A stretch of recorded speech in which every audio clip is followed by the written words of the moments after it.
Dictation गति 100 शब्द प्रति मिनट स्टार्ट। अध्यक्ष महोदय, भारत संसार के सभी देशों के साथ शांति और मैत्री की नीति का अनुसरण करता रहा है और ऐसे अवसरों पर जब भी यह आशा हुई कि हम शांति स्थापना हेतु कुछ कर सकते हैं, हमारे देश ने जिम्मेदारियों को उठाने में कोई संकोच नहीं किया। कोरिया में मेरी सरकार ने तटस्थ राष्ट्रीय प्रत्यावर्तन आयोग की अध्यक्षता स्वीकार की और युद्ध बंदियों के भविष्य के संबंध में अंतिम निर्णय होने तक उनकी देखभाल के लिए संरक्षण सेना वहां भेजी।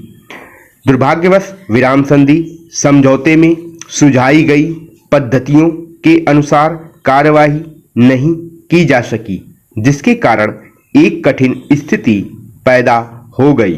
कुछ दिनों में ही आयोग अपना काम समाप्त कर देगा और संरक्षण सेना अब धीरे धीरे भारत वापस आ रही है। कोरिया में प्रमुख विवादग्रस्त प्रश्नों का अभी तक निपटारा नहीं हुआ है। मुझे पूर्ण आशा है कि संयुक्त राष्ट्र संघ की महासभा में अथवा कहीं और इन आवश्यक मामलों को सुलझाने का शीघ्र ही प्रयत्न किया जाएगा। आप सबकी ओर से और अपनी ओर से मैं कोरिया में तटस्थ राष्ट्रीय प्रत्यावर्तन आयोग में अपने प्रतिनिधियों और संरक्षण सेना के अधिकारियों तथा सिपाहियों की इस बात के लिए प्रशंसा करना चाहता हूं कि उन्होंने एक कठिन और नाजुक काम को बड़ी योग्यता तथा निष्पक्षता के साथ निभाया। विदेशों से भारत के संबंध मैत्रीपूर्ण बने रहे हैं, यद्यपि कभी-कभी गलतफहमियां पैदा हो जाती हैं। इस समय मेरी सरकार के प्रतिनिधि चीनी गणतंत्र की सरकार से तिब्बत के संबंध में सामान्य हित के विभिन्न मामलों पर बातचीत कर रहे हैं। मुझे पूरी आशा है कि इस बातचीत के परिणाम स्वरूप सभी विशिष्ट समस्याओं के बारे में समझौता हो सकेगा। सोवियत संघ और कई अन्य देशों से हमारी व्यापारिक संधियां हुई हैं। पिछले वर्ष हमारे प्रधानमंत्री पाकिस्तान के प्रधानमंत्री से मिले।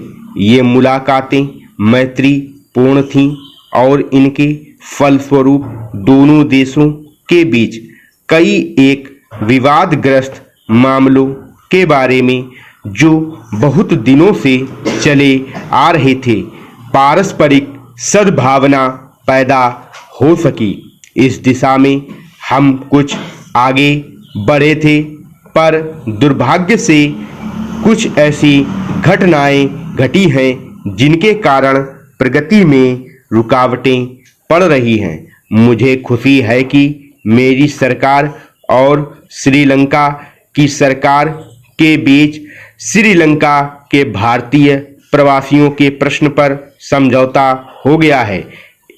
इस समझौते द्वारा उक्त समस्या का अंतिम रूप से निपटारा नहीं होता, परंतु उस दिशा में यह पहला कदम है और इस समस्या के हल के लिए गंभीर प्रयास हैं। इसलिए मैं इसका स्वागत करता हूं।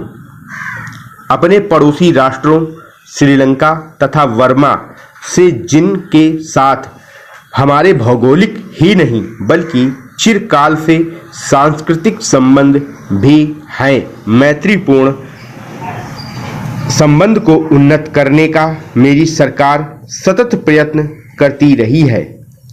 पश्चिमी एशिया के देशों और मिस्र के साथ हमारे संबंध मैत्रीपूर्ण और पारस्परिक सहयोग के रहे हैं। सूडान के निर्वाचन आयोग के अध्यक्ष के रूप में हमारे मुख्य निर्वाचन आयुक्त की सेवाओं की प्रशंसा की गई है और चुनाव व्यवस्थित ढंग से अध्यक्ष महोदय, मैं सूडान में स्वाधीनता के उदय का स्वागत करता हूं, जो स्वयमेव तो शुभ है ही, चिरकाल से ग्रस्त और आजकल भी अनेक संकटों के शिकार अफ्रीकी भूखंडों की भावी उन्नति के लिए भी यह एक शुभ लक्षण है। गत वर्ष इस अवसर पर मेरे अभिभाषण के बाद भारतीय संघ में आंध्र नामक नए राज्य का उदय हुआ है। भारतीय राज्यों में इस अभिवृद्धि का मैं स्वागत करता हूं और नए राज्य की सफलता की कामना करता हूं। भारत में राज्यों के पुनर्गठन की मांग को देखते हुए मेरी सरकार ने इस कार्य के लिए एक आयोग की स्थापना की है, जिसमें योग्य और अनुभवी सदस्य रखे हैं। यह कार्य बड़ा और ऐतिहासिक महत्व का है।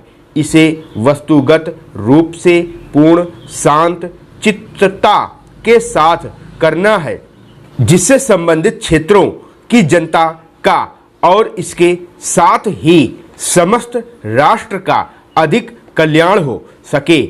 मुझे पूर्ण विश्वास है कि इस आयोग के काम में सभी लोग सद्भावना और समझदारी के साथ सहयोग देंगे।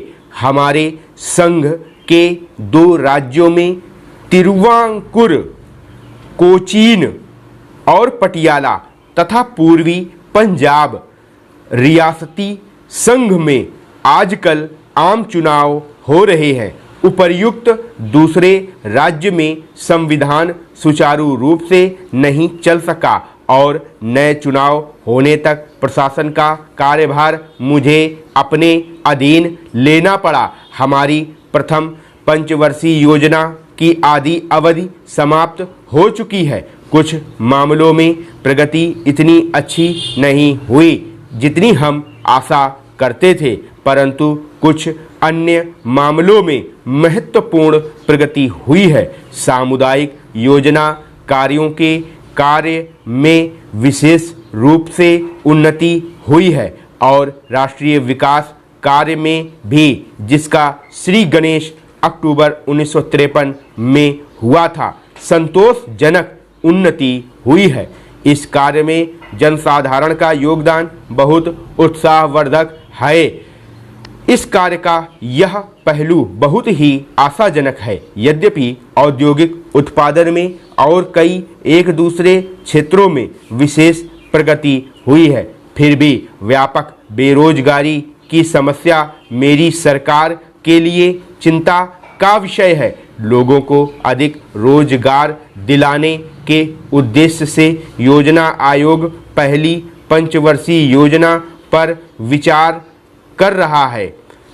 साधारण आर्थिक स्थिति में बराबर सुधार हुआ है। 1952-53 में अनाजों का उत्पादन उसके एक वर्ष पहले की अपेक्षा 5 लाख टन अधिक हुआ है और इस वर्ष की स्थिति भी अच्छी है।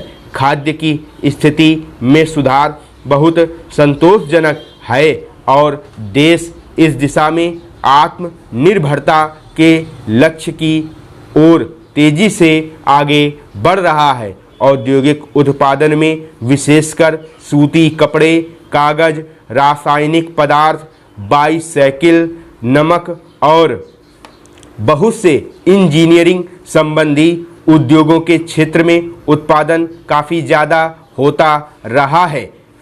औद्योगिक उत्पादन की सूचक संख्या बढ़कर 1953 से 1345 हो गई, जबकि 1952 में वह 129 थी। युद्ध के बाद से हमारे औद्योगिक उत्पादन का यह उच्चतम स्तर है। इस्पात उद्योग के विस्तार और इस्पात के एक नए कारखाने की स्थापना के संबंध में इस समय अंतिम कार्यवाही हो रही है। पटसन और चाय उद्योग अब अच्छी स्थिति में हैं।